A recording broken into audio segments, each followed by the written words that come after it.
Revelation 17 verse 1. Revelation 17 verse 1.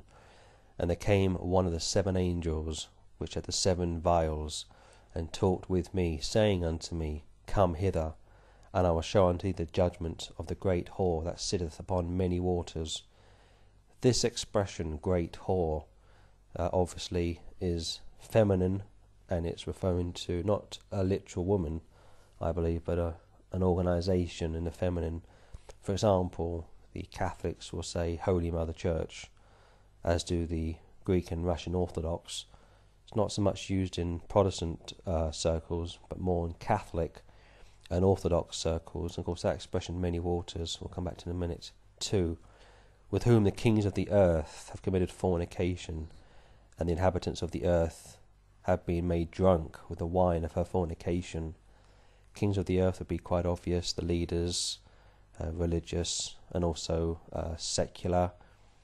And this expression have been made drunk with the wine of her fornication.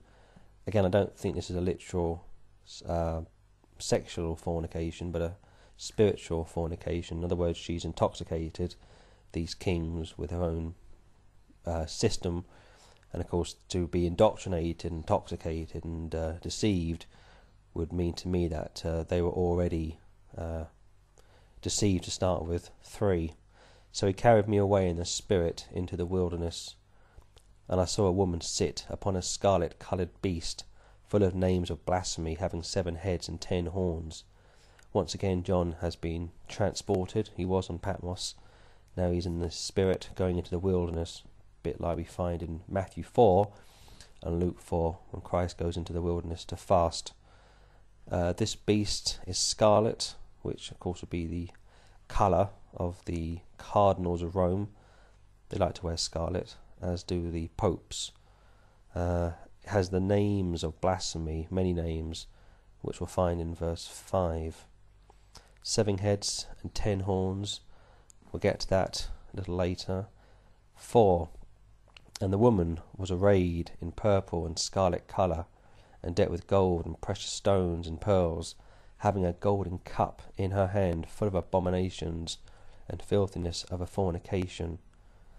Now, when you go back through history, whether it's religious or secular, the list of people that this could be referring to narrows down once again to a particular organisation, and as we keep on going down, you'll see pretty soon who this is referencing to.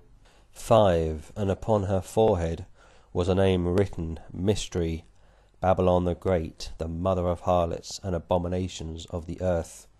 Interesting, it's on her forehead, a bit like the mark of the beast, which we find in earlier chapters. 6. And I saw the woman drunken with the blood of the saints, and with the blood of the martyrs of Jesus. And when I saw her, I wondered with great admiration. Now, keep this in mind, that John the Apostle had lived under Roman occupation his entire life, has had all of the apostles, and there's no doubt that he could quite possibly have gone to Rome throughout his long life, especially post the cross. And we know that Caesar's household had saved people.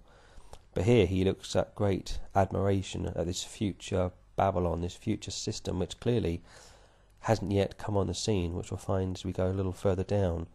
Also, it says that the woman was drunk with the blood of the saints. Now, this is what, 96 AD. He's looking into the future, and which organisation that sits on many waters has deceived the hierarchy of the world system and has the blood of the saints on her hands. Would you think it would be ancient Babylon in Iraq? 7. And the angel said unto me, Wherefore didst thou marvel? I will tell thee the mystery of the woman, and of the beast that carrieth her, which hath the 7 heads and 10 horns. She sits on the beast, and here the beast is carrying her. So clearly these two are interlinked, and she becomes a prostitute in herself, because she's living off the beast. And we'll find a bit more about this beast as we go on. 8. The beast that thou sawest was, and is not, and shall ascend out of the bottomless pit, and shall go into perdition, and they that dwell on the earth shall wonder, whose names were not written in the book of life from the foundation of the world, when they beheld the beast that was, and is not, and yet is. See, once again, the tribulation, especially this late part of Matthew 24, which will be the cross-reference, is dealing with unsaved people. You won't get many saved people now. This is the final throw of the dice. 9. And here is the mind which hath wisdom. The 7 heads are 7 mountains, on which the woman sitteth. And there are 7 kings. 5 are fallen, and 1 is, and the other is not yet come. And when he cometh, he must continue a short space. Now, what a lot of Catholics will do when they get to this chapter is say, well, this is a reference to ancient Rome. But like I've already said, the problem with that thinking is, if it was ancient Rome, it wouldn't have been a shock for John, because he had always lived under Rome. Just keep this in mind, that the early church had lived under Rome all their life, and it was pagan Rome which killed all of the apostles except John. By the 3rd and 4th and 5th century, pagan Rome has been replaced by religious Rome.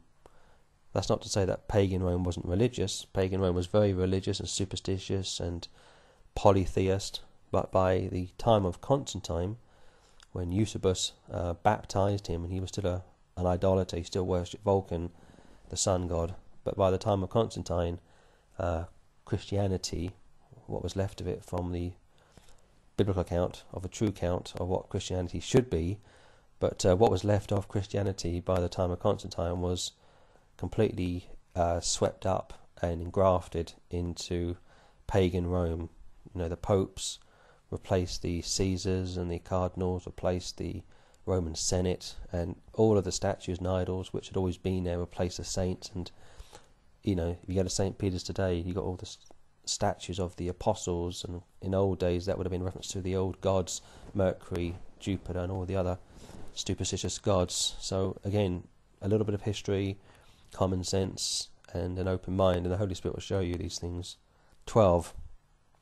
And the 10 horns which thou sawest are 10 kings, which have received no kingdom as yet, but receive power as kings 1 hour with the beast. Now, again, this is futuristic, and I challenge anybody who's historicist to tell me what these references mean to you. 1 hour is a figurative expression for a period of time, very short period of time. 13. These have one mind, and shall give their power and strength unto the beast. Again, this beast, I think is a reference to the Antichrist, I'm pretty sure of it, and the powers to be are going to throw their lot in with him. But read on. 14. These shall make war with the Lamb, and the Lamb shall overcome them, for he is the Lord of lords and King of kings, and they that are with him are called and chosen and faithful.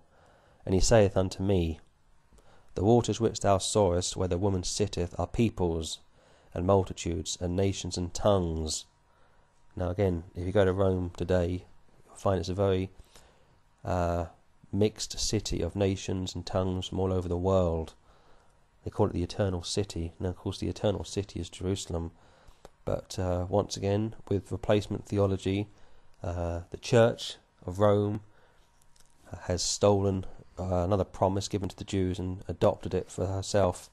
16. And the 10 horns which thou sawest upon the beast, these shall hate the whore, and shall make her desolate and naked, and shall eat her flesh and burn her with fire.